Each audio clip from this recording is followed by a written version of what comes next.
तहरीक इंसाफ के लिए ढील या फिर डील? नदीम मलिक ने मौजूदा सूरत हाल पर अपना दबंग तज्जिया जो है वो दे दिया है। सीनियर एंकर नदीम मलिक ने ये कहा है कि पाकिस्तान तहरीक इंसाफ को लगता है कि बाज़ केसेस में उनके हक में मुनासिब फैसले आना शुरू हो गए हैं।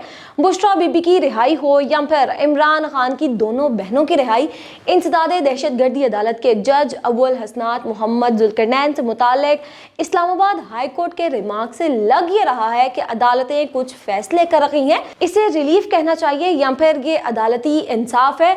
इस्लामाबाद हाई कोर्ट के जस्टिस मियां गुल हसन औरंगजेब ने रिमार्क्स दिए कि जज अबुल हसनात के साइफर केस में कारनामे पूरी दुनिया ने देखे। पूरी दुनिया में कहीं भी ऐसी नाइंसाफी नहीं हुई जो जज अबुल हसनात की अदालत में हुई। उनकी अदालत में कैमरे लगे हुए हैं, उनकी मिसकंडक्ट की और भी शिकायत मौजूद हैं।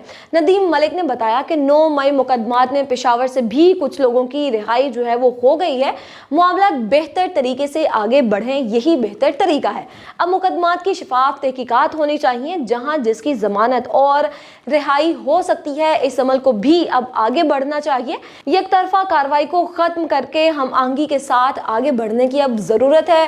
हुकूमत बुशरा बीबी की रिहाई को डील से मंसूब कर रही है, जबकि पाकिस्तान तहरीक इंसाफ के मुताबिक रिहाई के लिए तमाम कानूनी ज़ाब्ते जो हैं वो पूरे किए गए हैं। बुशरा बीबी 9 माह कैद रही हैं। बाकी मामलात में पाकिस्तान तहरीक इंसाफ के हवाले से जो फैसले हो रहे हैं वो भी डील का नतीजा है या फिर बैकडोर मुफाहमत के लिए कोशिशें की जा रही हैं। सीनियर तज्जियाकार ने कहा कि हुकूमत अदलिया के हवाले से एक और नया बिल कौमी असम्बली में पेश करने जा रही है। सुप्रीम कोर्ट के हवाले से क्या मुमकिन ऐसी तब्दीलियों की जरूरत है जो प्रैक्टिस एंड प्रोसीजर में की जा सकती हैं।